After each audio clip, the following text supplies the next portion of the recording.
Фарида Габдулхаевна Галиева – этнограф, фольклорист, кандидат исторических наук, доктор филологических наук, главный научный сотрудник Института этнологических исследований имени Кузеева Уфимского федерального исследовательского центра Российской академии наук.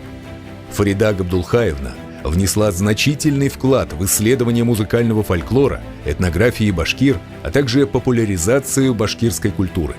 Является автором и соавтором 20 монографий, в том числе «Народная музыкальная культура башкир», «Семейные обряды и обычаи башкир в поликультурном пространстве», «Башкиры», «История башкирского народа», «Этносы и культуры в единой семье Башкортостана».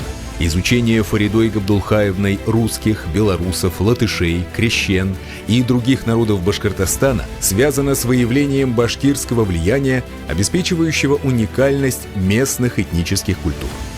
Фарида Габдулхаевна является создателем научной школы в области этнографии народов Южного Урала. Ею подготовлено 5 кандидатов исторических наук. Ведет широкую общественную деятельность, является экспертом Республиканского центра народного творчества Министерства культуры Республики Башкортостан.